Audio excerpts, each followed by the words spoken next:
All right, the first step in your shoulder mobility progression is to inhibit your tight muscles. For that, we use the foam roller.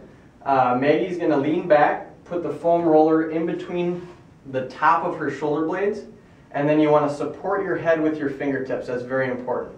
So now what we're going to do is just exhale, relax, and let your shoulders open up and fall back.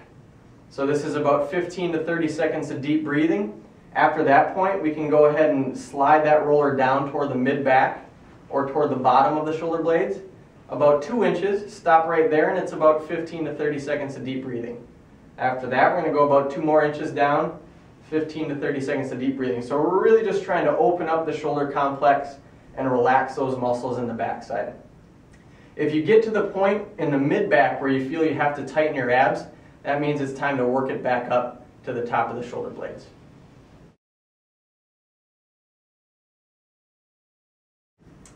Alright, now that we've foam rolled or inhibited the upper back or thoracic spine, we're going to move to the lats. So that's a big, usually tight muscle under each armpit on each side. So there's really no science to it. You just want to get the foam roller on that big slab of muscle. Sometimes it's up tight to the armpit, sometimes it's down a little further, but wherever you feel that muscle is the tightest, you're going to get there, breathe for 15 to 30 seconds, maybe move it around, see if you can find a little tighter spot. Again, I would say 30 to 45 seconds total on each side. Make sure you do both sides.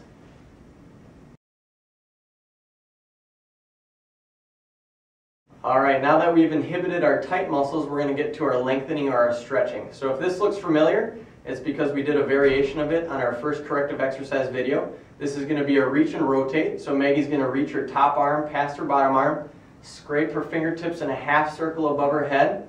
Notice her head is nice and relaxed on the floor.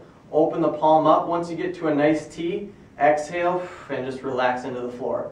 And we're going to scrape those fingertips back around, restack the hands, and we'll reach past again. So you want to do about 10 of these on each side.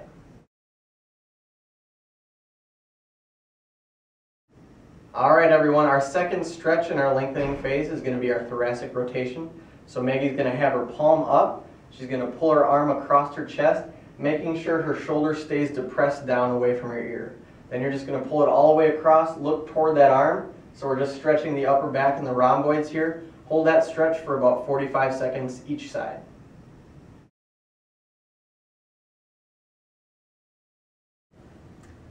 Alright everyone, our third stretch is going to be our wall pull lat dorsi. So typically you want a door frame for this.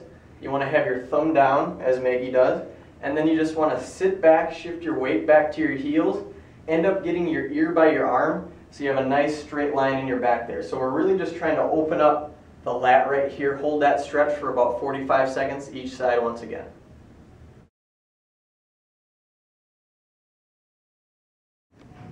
Alright, now we're going to get into our stability portion. So we stretched our tight muscles, now we're going to start activating our weaker muscles. So for this one, you want to be against the wall, into a quarter squat. You want to make sure your low back is on the wall and the back of your head is on the wall. And Maggie's going to have her elbows at shoulder height or a little bit below is fine. And we're going to rotate, try to touch the back of the wrist to the wall. So this one's called the robbery. We're going to do 10 of these robberies. And just squeezing back again, making sure the low back stays on the wall the whole time. The next one is going to be the T, so you're going to have your arms out. You're going to keep the back of your wrists on the wall and slide them up. Don't bend the elbows, straight arms, keeping the low back on the wall once again. So you got 10 of the T. And the last one is going to be a press.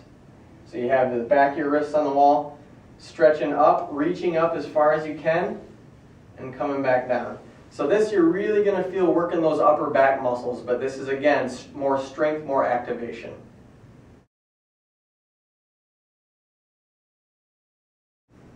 Alright, our last strength and stability exercise, it's going to be a band external rotation. So any resistance band or tubing that you have will work.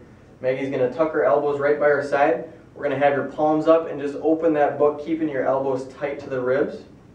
What we're doing is we're squeezing the upper back muscles here and then slowly bring it back together. So we're going to do one set of 10 to 15 reps. Alright, so doing that series of upper body exercises will help improve your shoulder mobility, function, and most importantly, reduce your risk of injury. So if you have any questions on these exercises, be sure to talk to one of your Bellin fitness trainers. Hope you enjoyed and good luck.